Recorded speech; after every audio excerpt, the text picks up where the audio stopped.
problematic and no-gi. I don't think it's too much of a problem though, but I still want to address it to some degree. So setup guard and shin on shin are fairly similar in our approach. However, his foot's on the outside. So generally what's going to happen is that he's going to do his best to keep his body to the outside of my knee.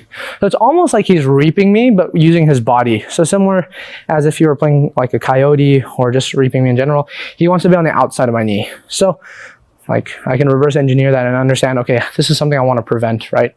So in these situations, we can either look to like directly fight this by turning our knee out and facing back in. And usually I'll do this like via some degree of front headlock, or we can start looking to go with it and almost threaten a back step. So this back step we're going to be looking to do from here is, I want to be cautious that I'm not just backing into like his Jedi mind trick. So you just be aware that this is a threat. So like you can fake it to some degree, and if they open their knee, right, understand that he's doing that, and then you can go back and then time it again. Where obviously we can start looking to back step into the leg, but for me, the utility of the back step is going to be more to flatten him on his back and his hip. So when I look to perform this back step, he doesn't really want to stay here anymore. Like obviously he does have the risk of turtle, right? He could try to turtle from here, but especially because I'm hooking this leg here, if I play an active role here, he's not going to turtle. If this does loosen up, he might look to do this and try to do something funky, but we won't cover this for now. So I'm going to look to back step, and the likelihood is that he's going to try face me, because this is going to be like pretty hard for him to retain guard if he's not facing me. So he's going to turn his hips in an orientation in which he can face me. And from here, it's almost like I'm beating a De La Hiva via this back step. I'm making sure to fight on the inside of this elbow.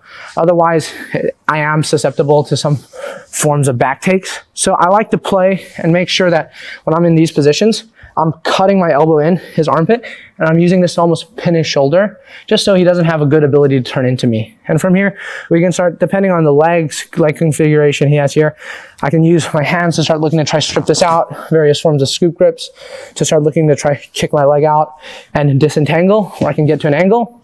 Or I can start, if I feel like, okay, it's hard, he's not really committing this way, I can start looking to step up into a headquarters. And now, once again, we've returned to a situation where he's flat on his back and there's not really the risk of him heisting up. So once again, if he's here, I'm just going to go with him. And once again, making sure that he doesn't intercept my ankle. I can play here, I can fake to some degree and step back. And from here, just by playing here, the likelihood is he's turning into me. And from here, we have a lot of good options. Right, we can play with our elbow on the inside. If he high legs hard, we also have good scoop variations, as well as just disentangling or even just returning to a headquarters. So these are some of the options I like to do from here. And then finally, like I was saying at the start, we have the front headlock. So if he's playing on the outside, right, I'm going to bring my head in and I'm going to try to use this to affect his posture, to flare my knee open, to start looking to shoot my underhook in. So small detail, if we turn this way.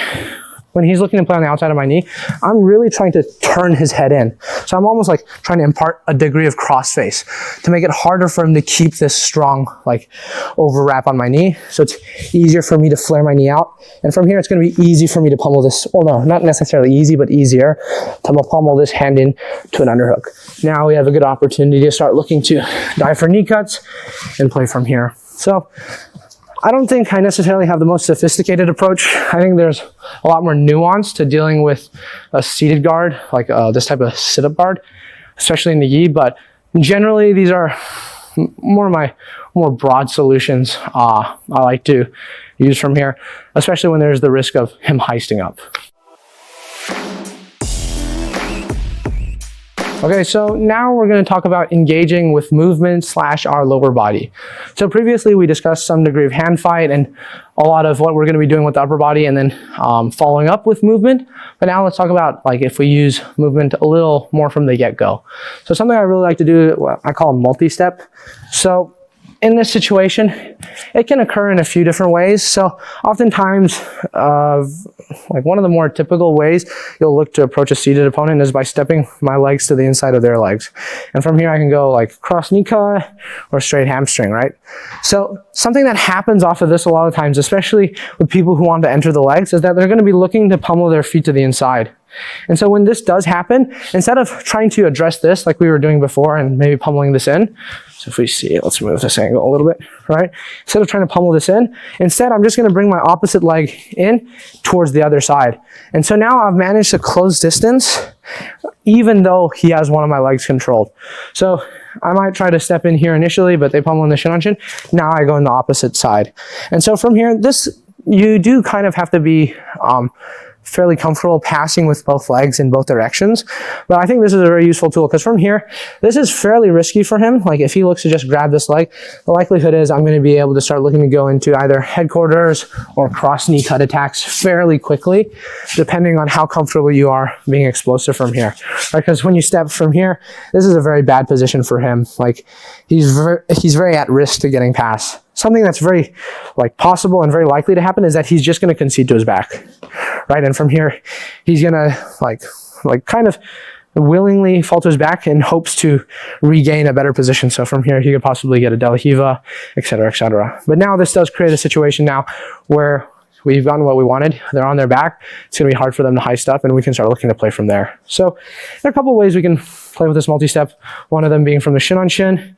We can also just play more broadly where I'm looking to step one leg and I'm feinting with one leg and then engaging with the other. And from here, we could do this indefinitely as some sort of drill where he pummels this in, I go the opposite side, now they pummel this in, right, and keep going here. And we can start looking to incorporate some degree of hand fight and movement, right? They step in, now I go on the opposite side, and now we have a lot of attacks from here.